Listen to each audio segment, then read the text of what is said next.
Welcome to Trench Talk, brought to you by Royal Retros. I'm Shane alongside the legendary Coach Phil, and today we're diving straight into the heart of football, the trenches. This show is all about the unsung heroes, the offensive and defensive linemen who battle every snap, shaping the outcome of every play. If you love the grit, power, and strategy that happens at the line of scrimmage, you're in the right place. We'll break down the techniques, stories, and mindsets that make linemen the backbone of every team. Whether you're a player, coach, or fan, get ready for insights, laughs, and inspiration from the toughest spot on the field. Ready to go, Coach? I like the intro. Let's get it in, baby.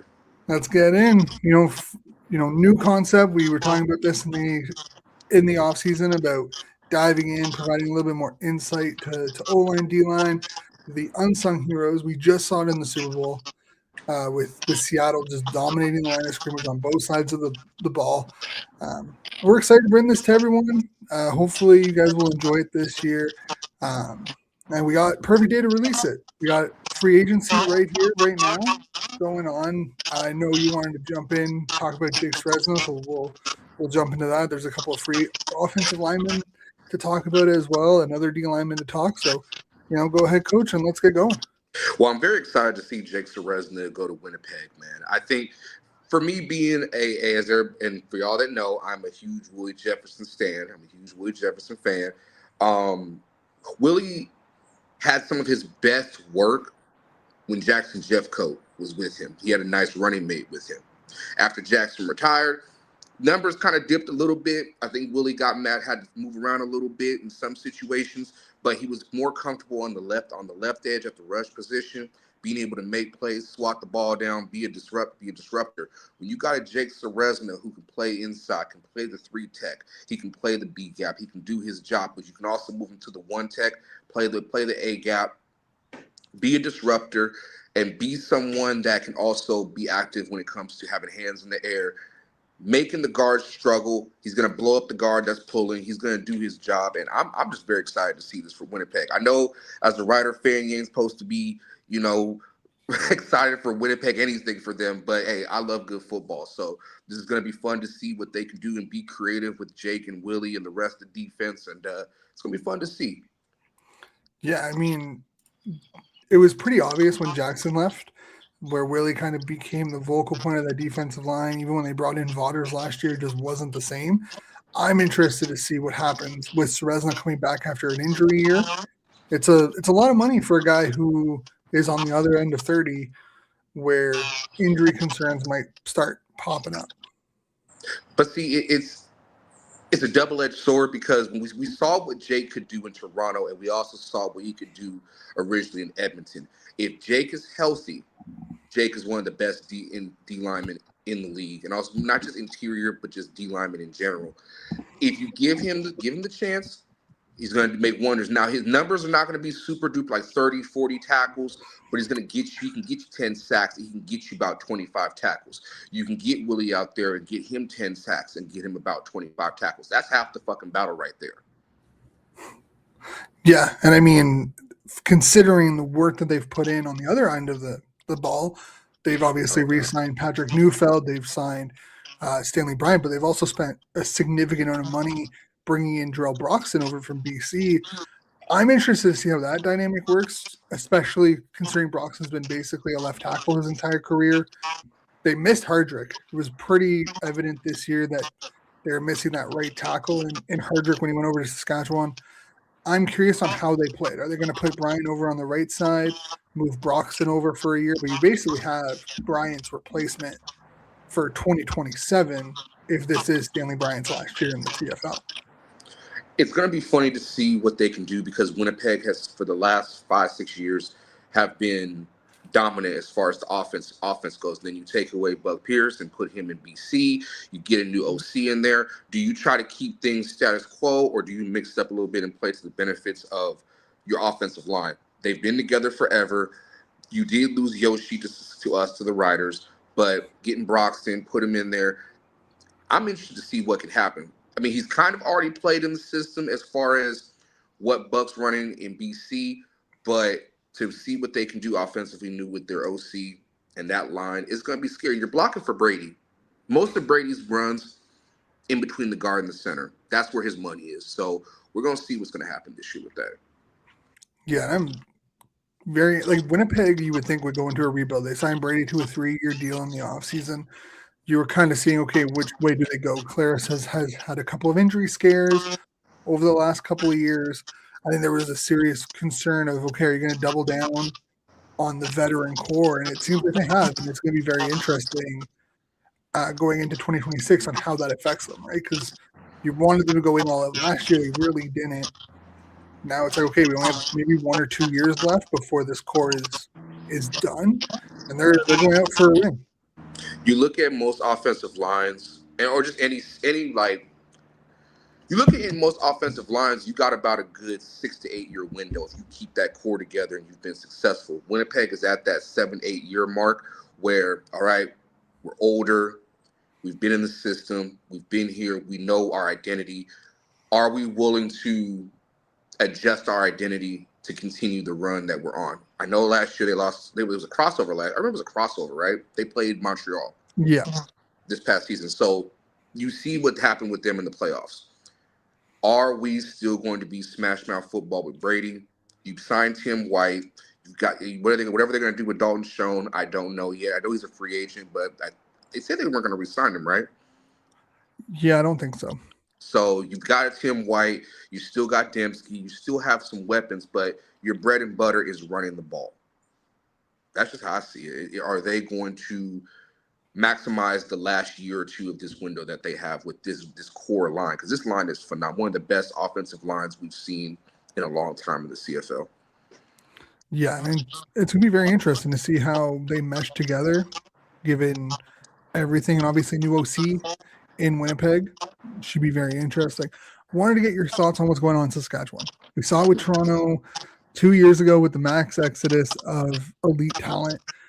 Seeing it this year in Saskatchewan, especially on the defensive side of the ball. AJ Allen going to Ottawa, CJ Revis following him. Malik Carney is heading to Edmonton. Micah Johnson has retired. Don't really know what's going on. I think Mike Rose has re-signed. Shane Ray is a free agent. That turnstile on defense, that's going to be problematic for them, right? The offensive line is taken care of. They've brought back most of, if not all, their starting offensive linemen from last year. But on that defensive side of the ball, there's some holes. Yeah, that was I knew from the moment we won the Grey Cup, I knew we weren't going to be able to re-sign everybody.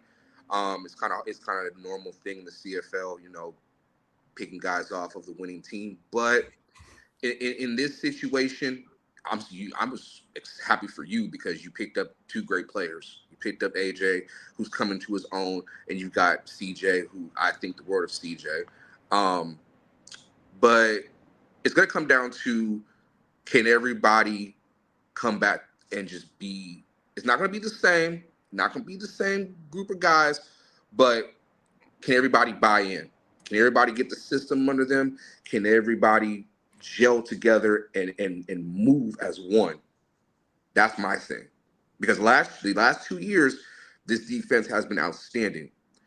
How do you keep the standard the same? Well, you keep some of the core. You've got Benoit, you've got Mike Rose, you've signed Vaughters, you still got Campbell, you still got Roland Milligan. The pieces are still there. It's just kind of plug and play and keep and adjust. But one thing I do want to say also is Micah becoming a D-line coach, great move, because the ace that they had on that defense, people give Coach Mace the credit, which is great. I love Coach Mace. He deserves all the credit in the world. But you guys picked up Coach Philip Daniel. Yeah. That when I saw that, I was like, damn. And I keep in touch with Coach Daniel. He's a savant when it comes to talking about the D line and teach you. He's taught me a few things. So you guys got a wizard over there. So lucky bastard. Yeah, I mean, everything I've heard about him, it seems like one of the better up and coming coaches in this league. So I'm really excited to have a chance to talk to him once camp opens up and get to see him in person when training camp opens up in May. And obviously we forgot Baldonado also signed or reportedly signed. We'll see. Obviously everything is up in the air until it's officially announced by the club. Even if they've come to agreements, we've seen things fall through previously. But I think Saskatchewan's a very interesting case on that D line, given Malik Carney is an all CFL talent. Uh, losing Micah didn't put up a lot on the stat sheet. I think people discredit Micah because he might not have been a flashy guy, but he was taking double teams every single week. He was basically the glue that held that D-line together, allowing one-on-ones on the edge and even allowing one-on-ones inside. I'm very curious to see how losing that type of player inside will affect everything else. But that's where you have Mike Rose step up and be that anchor. Michael was the anchor for that defense. When you take on those double teams, it lets your backers fly and let them go play. It makes it hard because at the end of the day, when you're in the West, you have to face Edmonton with Rankin.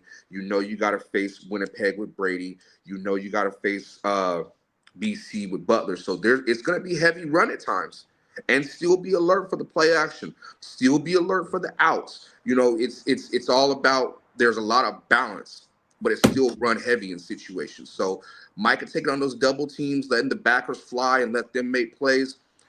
That's important. So I think Mike Rose will be able to step up and make that happen and take on the role that Micah played. Hopefully. I mean, Mike Rose seemingly did it in Calgary. Mm-hmm. Hopefully he'll be able to be that guy in Saskatchewan. Moving over to the East.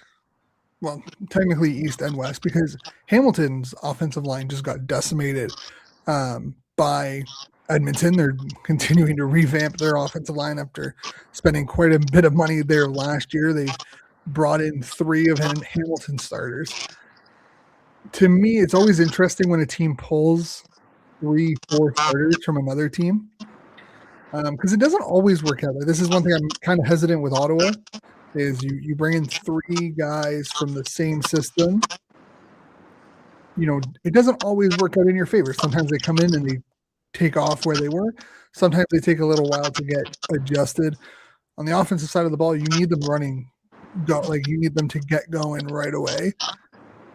Bringing in 4 guys to learn 3 guys to learn a whole new system. That's ballsy. That's ballsy by Ed Hervey. But Ed's gonna spend the money. Ed's big spender, and him going to go get those guys.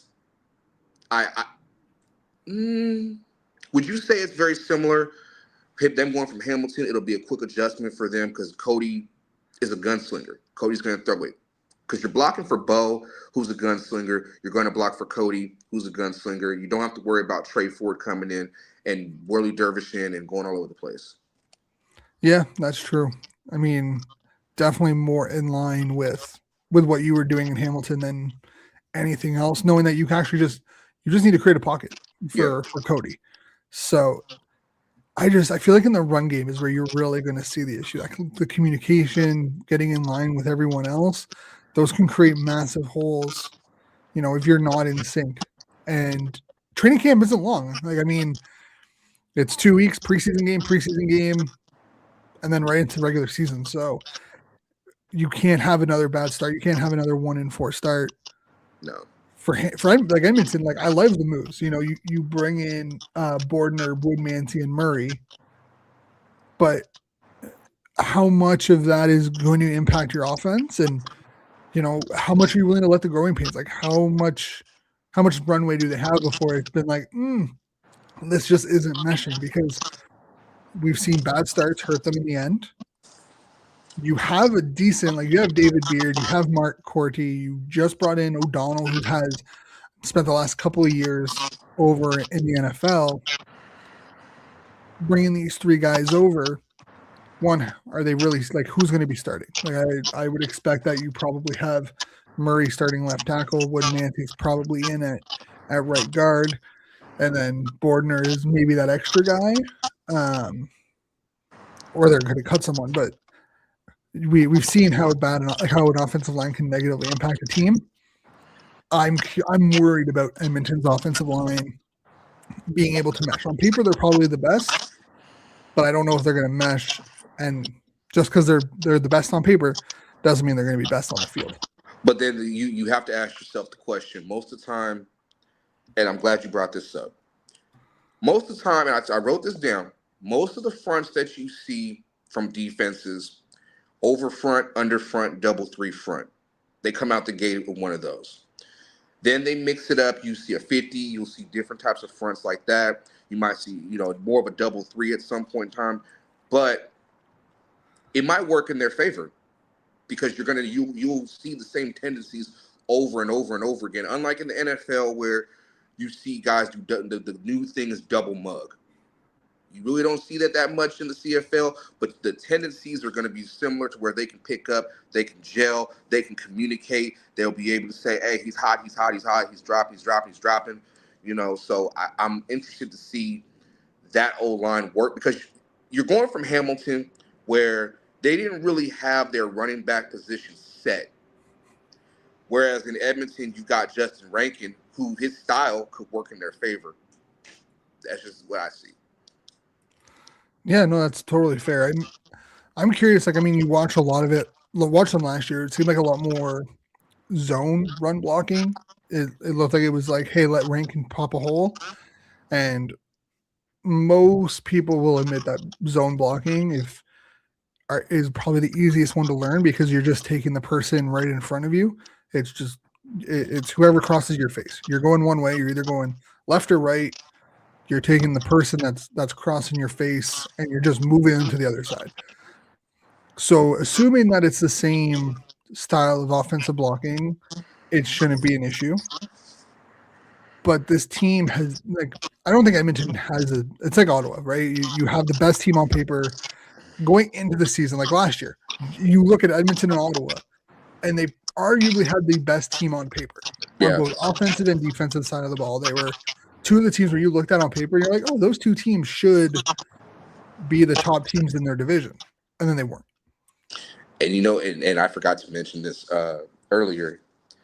So the season 2024 season, going to the end of it, they had probably the hottest defense when they had Moncrief and they had Niles. And y'all bastards stole Niles from Edmonton. That I'm fucking mad at y'all.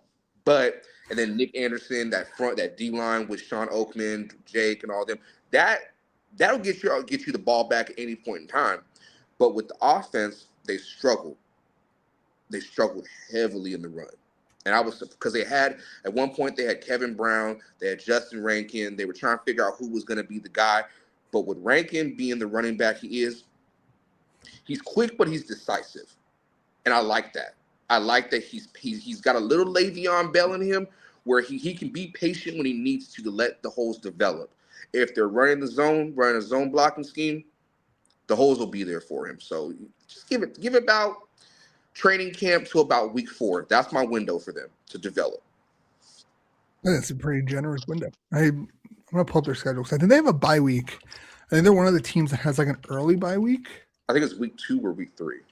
Because I know like Ottawa's the same way. Ottawa has like a week 2 bye week, which I'm personally, if you're a team and you have a lot of turnover, new coach, one thing I think will help Ottawa is because they have a new coach, players can report earlier and take a little bit extra time to learn the system.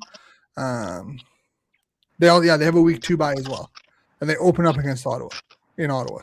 So, you know what? That's actually fair. If you week 5, their 4th game, that's I think the pretty fair timeline. A 5-week mel with a bye week in there to kind of understand you get a game, and if you lose that game, there's plenty of film to go over. If you win that game, you're heading into your bye really well, and you're like, okay, things are going well. Let's continue to build.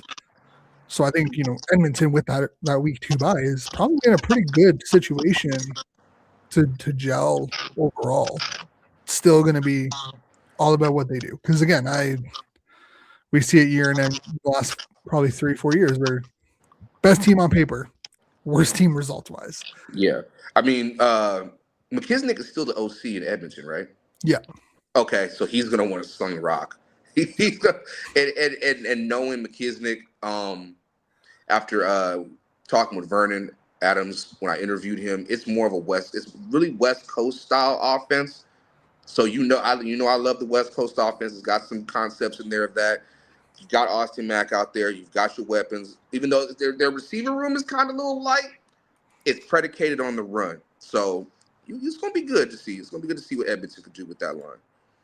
Yeah, honestly, Austin Mack, underrated Hmm. acquisition for Edmonton. A team that was drastically missing a top receiver last year gets arguably the best receiver on the market. But you got to have some depth. You Yeah, got to have you got to have a 1A, a 1B, and then a C, a dope ass C. and I don't think they have really any depth right now. That's Like, I crazy. think they have a couple. I think Dunbar is a free agent, Hmm. and Curly Giddens Mitchell. is a free agent. Like, and they haven't really done anything to bring those, like, replace them or bring those guys back. So, Yeah, we'll see. well, we'll talk plenty more about this tonight on the weekly show. So again, if you're watching this, we're going to be going live with Blake and Cole as the CFL Weekly Show at around 8 o'clock Eastern, 5 o'clock Pacific time. You can follow us on Twitter or X, YouTube, Facebook, and we'll dive more into free agency during that period.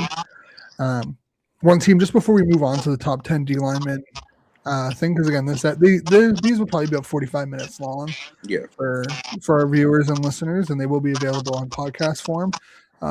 Probably then within 24 hours of us recording them, they'll be up on YouTube and all that. But one team I wanted to address, kind of on the offensive side of the ball, is um, Ottawa.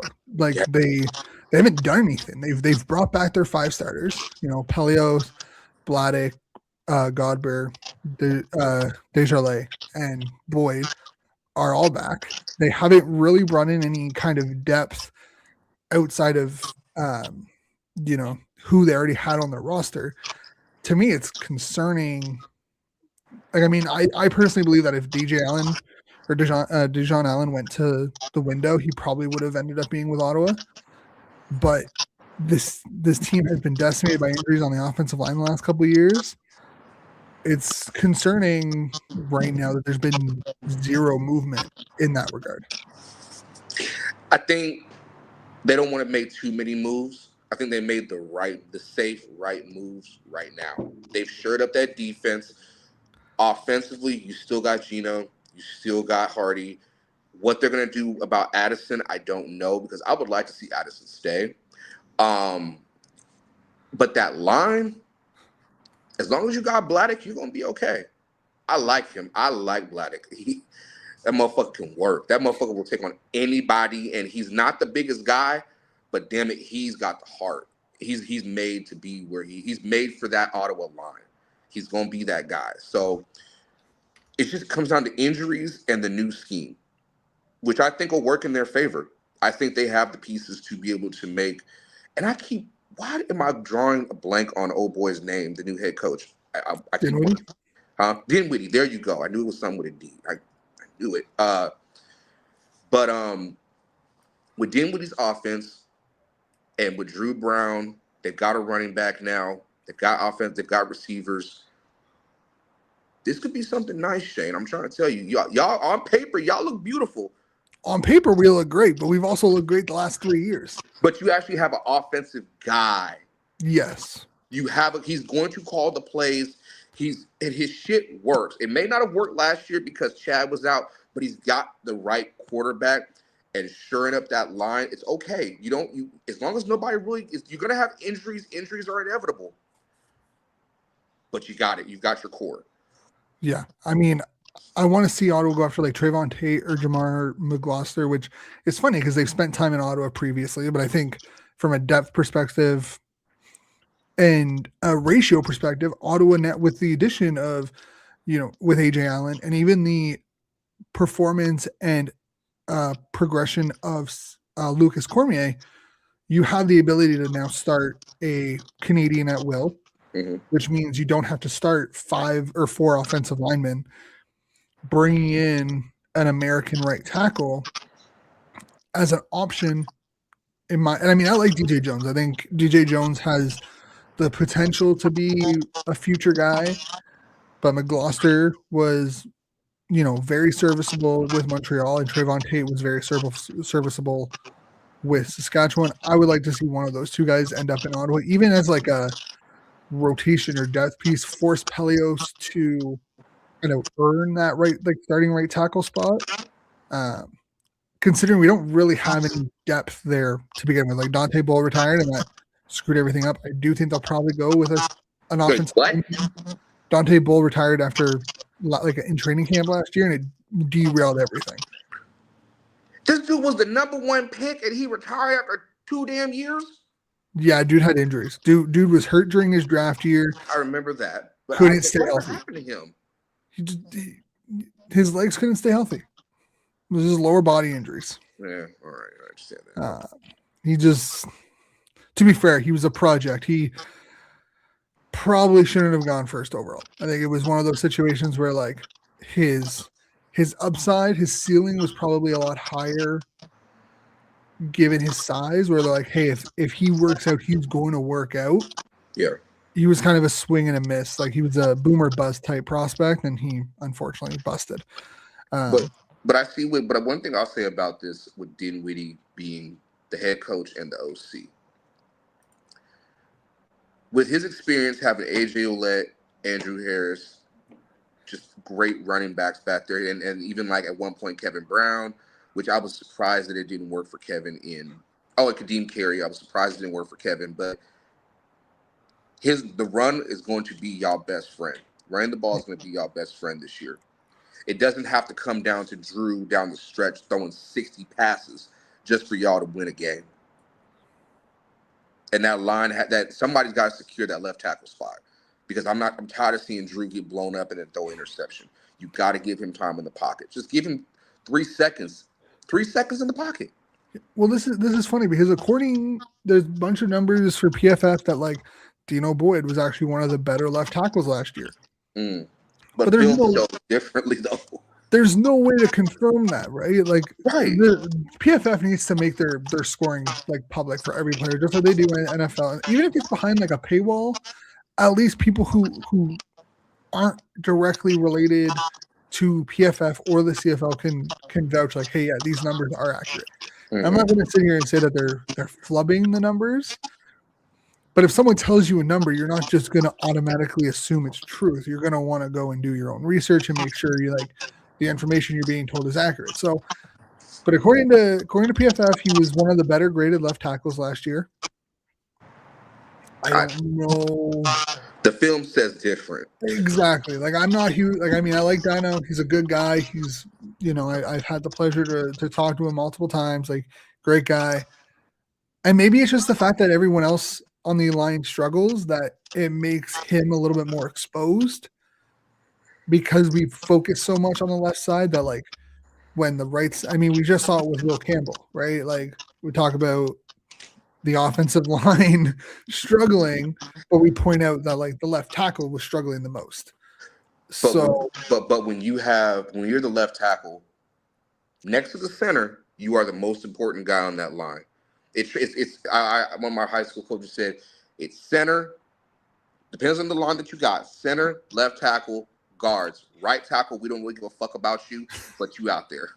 Yeah. As disrespectful as that is, that's kind of how the rankings go. So as long as you got a good center and that left tackle knows I am not finna let this motherfucker get hit time and time again, it's good. Yeah.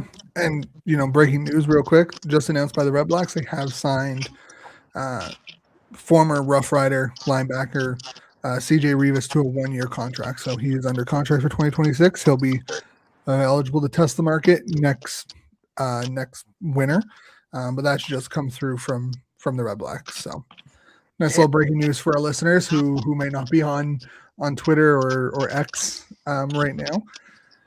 But before we jump into our top 10 defensive linemen heading into 2026, just a little word from today from the sponsor Royal Retros. If you don't know, we are affiliated with them. We have our own clothes like Trench Talk, 13th Man Football, and Canadian Football Fanatics. There are shirts available to purchase on the Royal Retros website. You can scan the QR code on the screen at the top left corner. It'll redirect you right there. You can use promo code 13th Man Football to get 10% off your purchase. And yeah, I hope you guys enjoy it. There'll be more coming along as the season progresses. Hopefully sweaters, hats, and other product along the lines. But yeah, let's just jump right into the top 10 D linemen. I know you have your list, I have my list, but you start and we'll discuss. All right. So at number 10, I've got Isaac Ajemi Berglund, 29 tackles, 11 sacks. He was on a monster run in the postseason. That motherfucker was making things happen. He had to step up. He made things happen. I love his game. Plain and simple, right there with Isaac, and he's having a really good season this year. Hopefully, you want to go with number 10? You're 10. Yeah, let me just pull it up. It was up. You continue going, I'll go after. All right. Number 9, Jonathan Tavai, Inglewood's finest, 26 tackles, 5 sacks. Now I know people are gonna probably say, "Well, he only had 5 sacks," but he plays interior. He makes a difference. And when you got a Micah Alway behind you, Micah's going to get about 110 tackles. Where the hell do you think Micah's going to get most of them when teams are running the ball? Old boy's going to take most of the pressure. He's going to take the double team. But his one thing I do like about him is his ability to get pressure. So that's going to be fun to see this year. Number 8, Falarian Ormolade, 19 tackles, 4 sacks. Falarian, what more can be said about him, man? Man can just ball. Number 7, Julian Hauser, 43 tackles, 16 sacks, led the league in sacks. That was very surprising to me that last year he just balled and was able to get 16 sacks. But in that defense, that Hamilton defense, anybody can go out there and eat. So I'm interested to see, can he have a repeat performance. Number 6, Mike Rose, 17 tackles, 6 sacks. We've mentioned it before. He's going to be stepping up and taking over the role that Micah is now that he's D-line coach. I'm interested in seeing will Mike do it, knowing him, talking with him, really good dude. This dude is going to be a key piece for the Riders to be able to repeat. Number 5, Mike Wakefield, 24 tackles, 3 sacks. Now, I know numbers aren't really jumping off the screen, but when you look at Mike Wakefield, excuse me, when they had Lorenzo Malden, Bryce Carter, that was a scary ass D line right there. But Mike being able to do his job, even when they didn't have them, when it was injuries, whatever the case may be, Mike still ate and still made things happen. So he's number 5. Number 4, Malik Carney, 39 tackles, 8 sacks, top tier elite rusher. He's quick, shifty, great hands. Um, you can put him in any front and he's going to make a play happen. I have yet to see any front that's been called out there on the field where he didn't eat or he wasn't a focal point on the defense. Number 3 might be controversial, but when healthy, game changer. Jake Seresna, 16 tackles, 1 sack, 1 interception. Injuries are just fucking with my man Jake, man. And I hate to see it, but it's interesting to see what he can do when he's healthy. Game changer. Number 2, Jalen Hutchings, 39 tackles, 8 sacks. I believe he led the league in pressure. This man kept Calgary in games, especially the one against the Riders that I remember. He was eating, he was fucking up Trevor bad. So he's a gamer. And number 1, you got to go. I don't want to say number 1 just because he's the back-to-back most outstanding defensive player, but it's because he had a slow start and finished strong and still made a difference for BC. Matthew Betts. I didn't want to because I was originally going to switch him with Hosier, but I have to see more film on Julian to give him that. I don't want to just base off the stats. I want to be able to see with my own 2 eyes more film on him. So I'm gonna look into that. But Matthew, what I know, what I've seen, he is the damn defensive line most of the time. Yeah, no, I mean honestly, that's a solid list. I had mine. Apparently, I deleted it, so my bad. Um, I had it literally written out the other day, and I might have not saved it. Oops. I do have an honorable mention. I do have one honorable mention. I was gonna put him in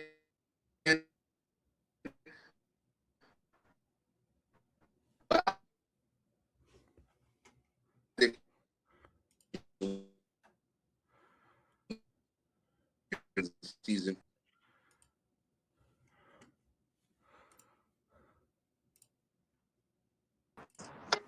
All right, it's okay.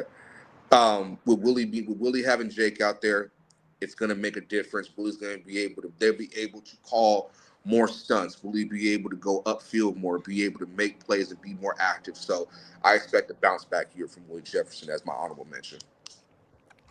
Yeah, I mean, I can't really disagree with the list. Again, maybe this is just me. I mean, I was vocal about it during the CFL Weekly show last year. Betts at number one is just a little high. It is. Like personally, I could, you could put Hutchings there. I could put Hutchings there, but you know what? honestly, I think We can change it. We can change. Yeah, I'm all about. Berglund. I love the Wakefield pick because I personally think Wakefield is severely underrated for what he can provide to, like, what he provides to Ottawa. It's because he wasn't starting originally. Like, with the way the ratio was, he would bless him to Tayala would be the starter, and then he would kind of rotate in throughout the year or throughout the game. But I personally think Michael Wakefield is one of the best interior D linemen in the league, and he's just severely underappreciated because he doesn't put up these flashy numbers.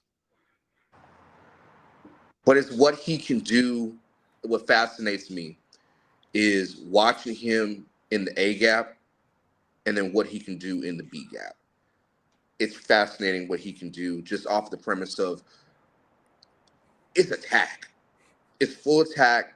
He knows where he's going. He doesn't get way too far in the backfield where he overreads the play, but he is just disciplined. And it makes a difference for that defense. You could tell they're being successful because of what's happening in the front line. So he makes a difference. So underrated. Yeah, and it's just his ability to handle double teams also surprisingly well. Yeah. Like his ability to go against, if he's in the one tech, and he's getting doubled by a guard and center, his ability to maneuver or even just handle it and let a backer come in to finish a play, it's honestly impressive that he doesn't get more frustrated. Well, it starts with his get off. His get off is quick. Yeah. It's not, for someone his size, he's my height. He's 6 foot, but he's 265, and most guys are 265 to 275. You're quick, but your burst is like, all right, I'm here. I'm plugging the gap. I'm not trying to chase the quarterback. I'm just plugging my gap. I'm building a fence. Him, it's more, I'm going to get off this line and I'm going to fuck you up. Yeah. The amount of also times that he's just taking a running back, because he can just explode through the inside. I mean, the quickest line to the linebacker to the quarterback is through the middle. The amount of times where we've seen a running back just kind of have to step up to take him on head on, that's not an easy task. I think there's very few running backs in this league that, if you ask them to step up into the middle of the pocket and take Wakefield head on, would be able to find any success. You know, you mentioned about his double team, his ability to take on a double team. Most guys, when they're taking on a double team, they try to split it. He has the ability to, he turns his hips, he's able to be active, get back there. And that's, he's got a little finesse to his game, but I like that. Him, Jake, and I'll even give Jalen the rub that they can take on a double team and just get that motherfucker out the way and just go make something happen. Yeah, for me, it's I think Berglund at 10 is a little low. Yeah, like it's just one of the and again, these top 10s are always up for debate, which is why we love doing them. Mm-hmm. But he was arguably the best defensive lineman for Montreal last year. In that game against Winnipeg in the playoffs, he was a dominant force across the board. He's a guy that I think could be put into the Willie Jefferson territory after if he has a very strong year this year. I think he has to be in that top 5 category and be in that category of he may not always be up on the stat sheet, because Willie Jefferson isn't always on the stat sheet. No. But you feel his presence every game. You see his presence every game. And I think Berglund, if he has another strong 2026 year and continues to progress, is going to end up in that same conversation where it's you may not always see him, or you may not always hear his name on the stat sheet at the end of the game, but he's going to impact the game one way or another. You mentioned him in the same conversation as Willie. Now, as I'm gonna take Philip out of this one because Philip the fan is gonna be like, that's disrespectful as fuck. But Coach Phil, my Coach Phil hat on, yes, I agree with you. Because Willie is a straight up athlete. Their styles are different, but they have a few key similarities. Yes, they're not gonna always pop up on the stat sheet, but when they do, it's key plays. It's second down. It's knocking the ball down. It's getting to the quarterback. It's making the right read. It's picking up a slip screen and blowing up the running back and in pursuit. It's the little things you don't see on camera that you see. Me and you see, but the average fan's not going to notice. So it's going to be interesting to see what Isaac can do. But at 10, only reason why I have him at 10 really is because he didn't jump out on the screen to me early in the season. But down that last 6-week stretch lead and then going into the playoffs and then Grey Cup, that motherfucker was balling. Yeah. And honestly, I love the fact that your list isn't just DNs. Because I think like we see these lists come out even on like the NFL side, the NCAA side, U Sports, it's always DNs. Like your top 10 list is like 10 different DNs.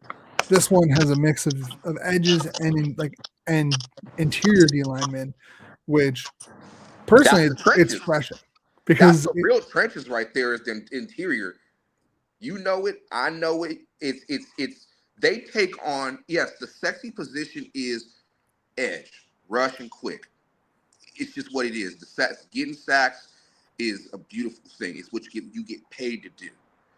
But we all know, as you being an offensive guy, me being a defensive guy, guards, centers, that's that interior. That's money. That's the stretch. That's down the stretch.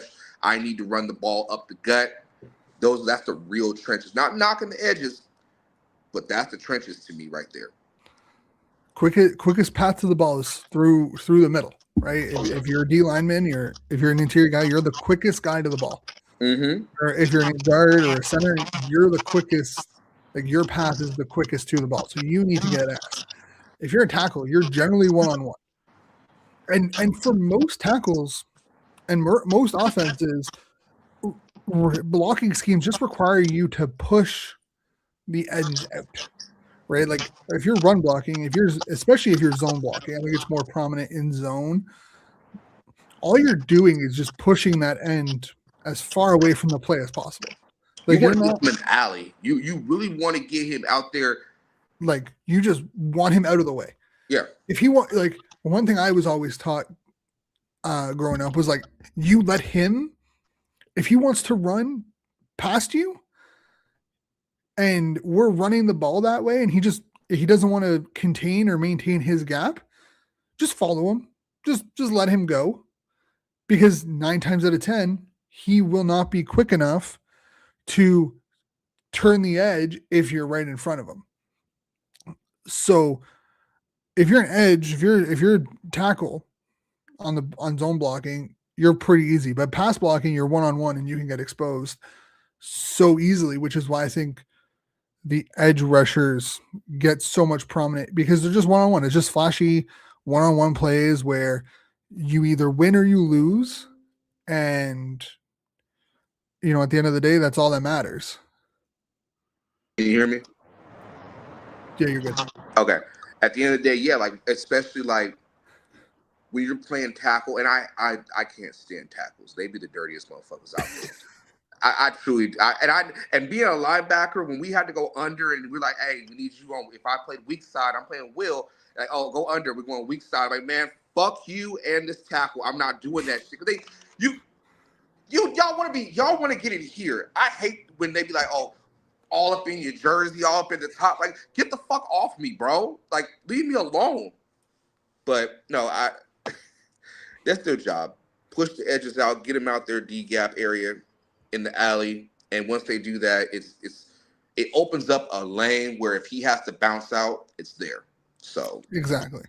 But I mean, hey, it's not a hold if you're in tight, right? Like that's generally the rule of thumb is if your hands are in tight, it's not going to be a hold. So if it's in tight up top or in tight down below, it's fair game. Let y'all tell it. You know what? The biggest piss off as an offensive lineman was whenever a D-lineman would try to reach over and grab your shoulders and try to pull you down.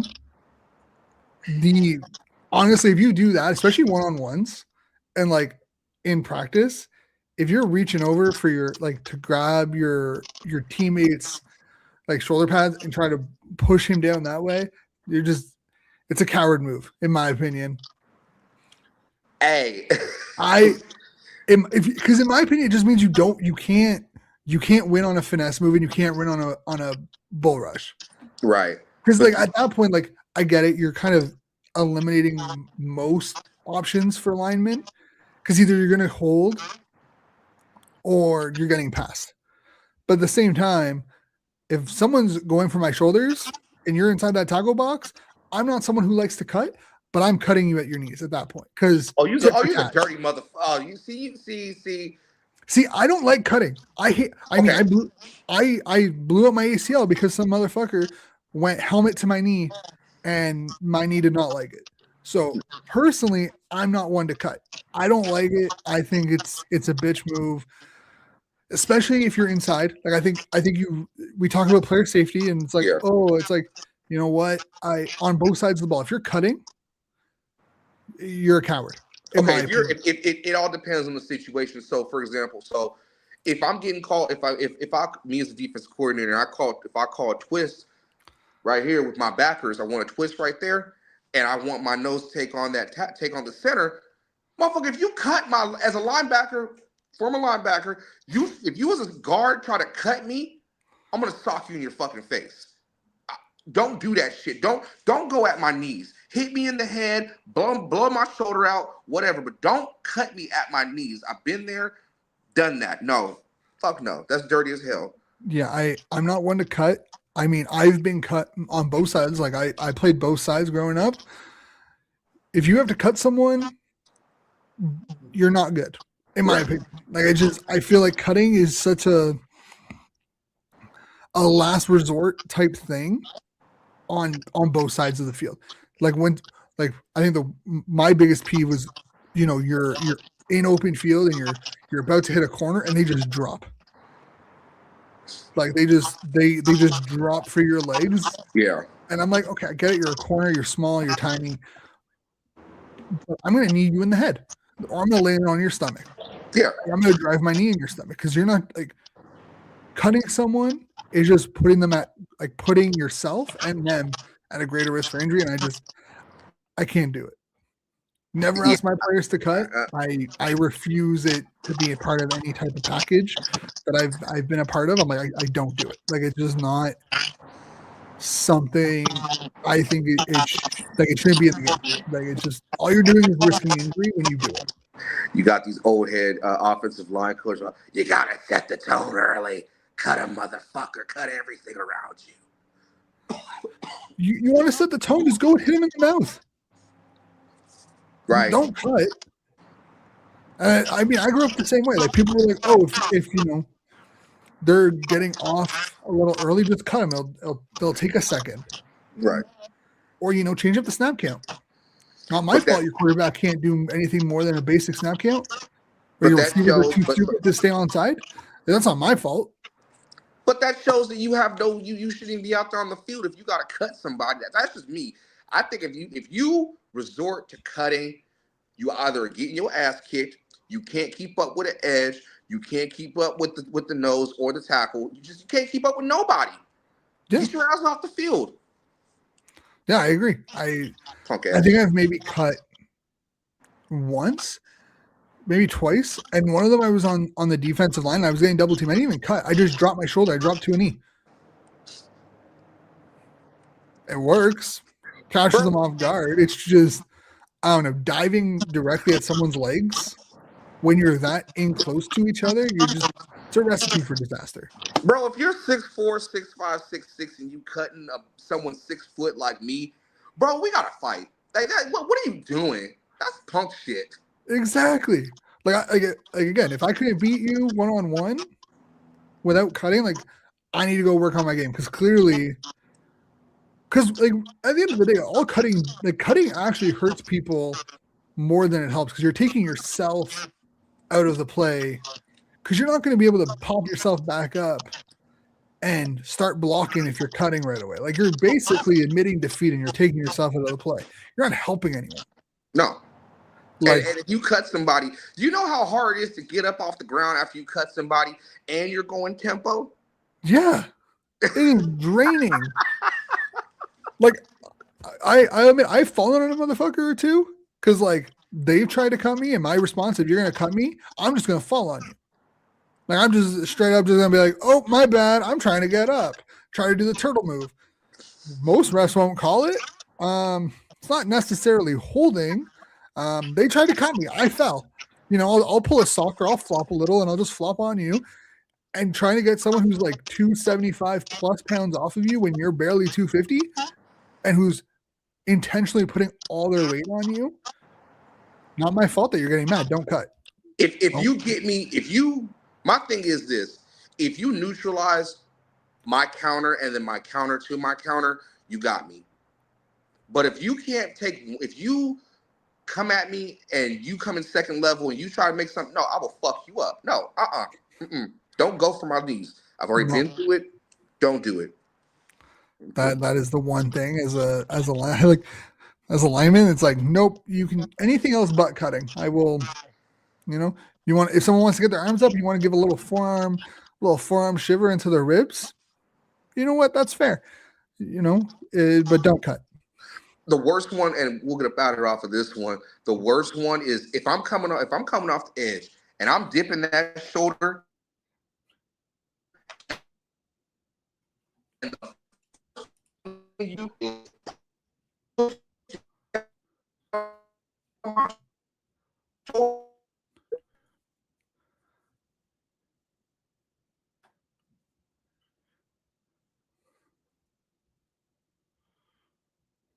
Technical difficulties, guys. Apologize. Hope you guys all been enjoying. And again, remember, as we wait for Coach Phil to return, the QR code on the top left of your screen can direct you right to Royal Retros for our merch. Use promo code 13th Man Football to get 10% off. What were you saying about dipping your shoulder, Coach? If I'm coming around the edge and I'm dipping that shoulder, and the first thing you do is try to just push my shoulder into the fucking ground, you's a bitch. You's a real bitch, dog. Hey man, use your momentum to get you on the ground. That's all I do. But no, it's okay. If I'm on the right, if I'm on the right side, strong. If I'm struck on right, and I'm dipping with my left, and the first thing you do is push down, and you know I'm already to the ground, and my hand gets stuck, and I pop my shoulder out, I'm whooping your ass, dog. Hey, that's a you problem though, because one thing they taught, like when I was growing up, one thing they taught me was never expose yourself to an offensive lineman. But I'm dipping. So if you're exposing your shoulder, and as an offensive lineman, we're taught to use the D lineman's, leverage. So if you're dipping, our first instinct is to just, hey, you want to dip, you want to go low, we'll just use your own leverage and your own momentum to just make you eat some grass. And that's all we're doing. Okay, but maybe because of me back then, I was very unorthodox with how I did things. My thing was I'm dipping the shoulder to set up the spin inside.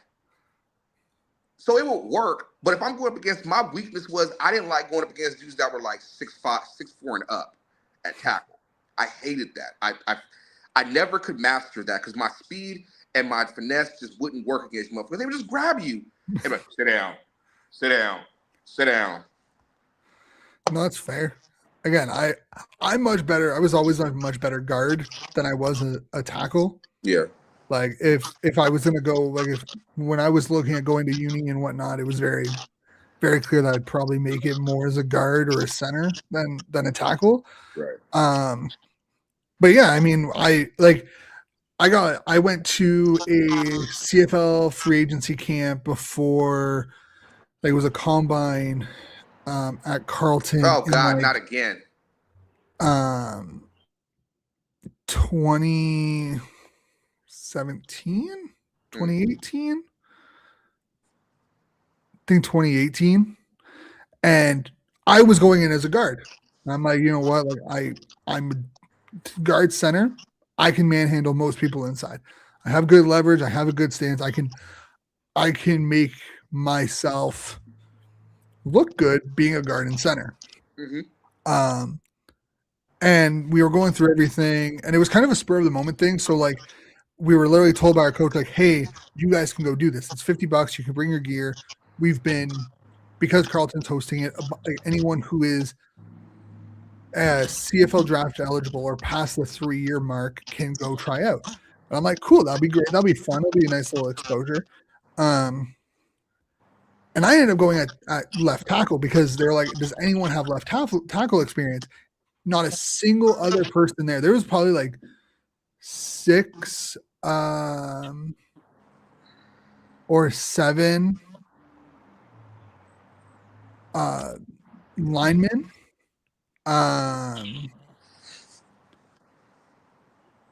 But none of them had like any type of like left tackle experience. They never I'm like, I can do it. I'm not great. Like, it's not my dominant position.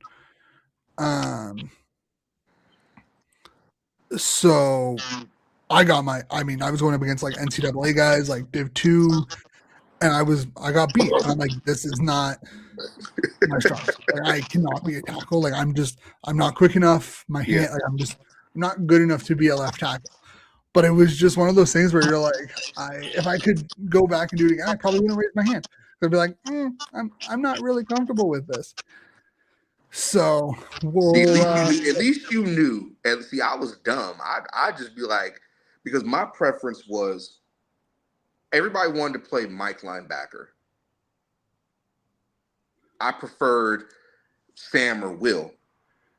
That was just me. I preferred that because I knew I was going to drop into coverage, but I also knew I was going to get on some tackles. Now, when you call under, because we used to always call under and try to get pressure, I was like, bruh, by my senior year, I was like, this is after the first knee surgery. I was like, I don't have the speed like I used to.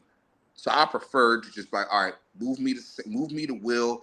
I'll play in coverage. I'll do that. I can do that. That I feel you. I knew my limitations. Yeah, I mean, I played on a team that I don't think we won a game for like 4 straight years. Like my age group, it was just like we were in that weird like it wasn't the greatest. The way Ottawa, like the way football was in Ontario at that time, was really, it made our territory really hard to recruit people who were supposed to be in our territory. Didn't like, because the provincial, a lot of the guys, if you played provincial, a lot of them would actually go end up playing with that organization's city team, even though they might not have been or not shouldn't have been playing with them because they weren't in their territory.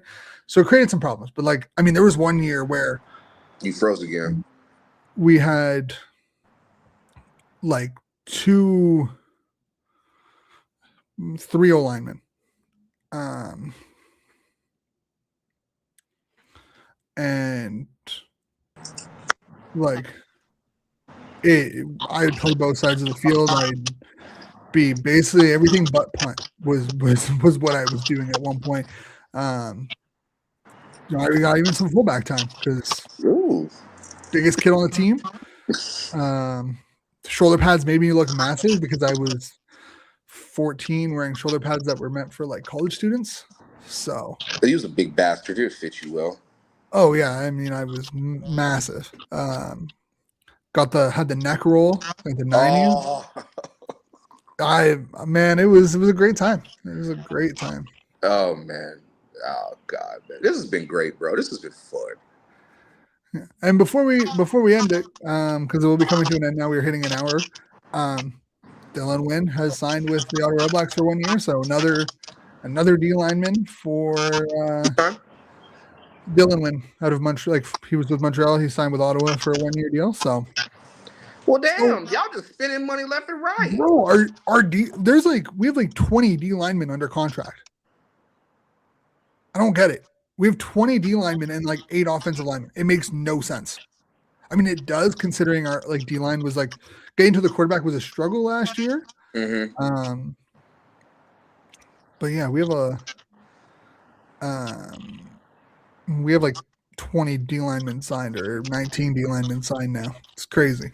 That's wild, bro. That's wild. Camp's going to be interesting. Camp's going to be a lot of fun, that's for sure. Hopefully, Dinwiddie doesn't go off on a tirade. Just Hey, don't give him a reason to, right? Like that's motherfuckers better win. that. Hey, man, if you want your coach to stay off your back, you got to win. Do your job and win. I feel like that's a pretty easy task to be done, right? You play to win the game. Type shit. Yeah. All right, guys. Thank you so much for tuning in. To everyone who's tuned in on X, on YouTube, Facebook. Make sure you like, subscribe, share, you follow us. We will be back live tonight for the CFL Weekly Show at around 8 p.m. Eastern. It'll be myself, Coach, Cole, and Blake. So we'll be talking more in depth around the CFL as a whole, CFL free agency. I got a couple of comments to say about some of the other Ottawa moves that don't really align with this podcast. The coach knows exactly what I'm talking about, but we'll see you guys then. And remember, make sure you put your notifications on. There will be something sent out on our social, so you are all aware of it in probably about an hour. So thank you all for tuning in. We will catch you later tonight. And for anyone who's listening to this on podcast form, make sure you put your notifications on so you don't miss this being uploaded the very next day after it goes live. Have a good day, guys, and we'll see you later today. Peace.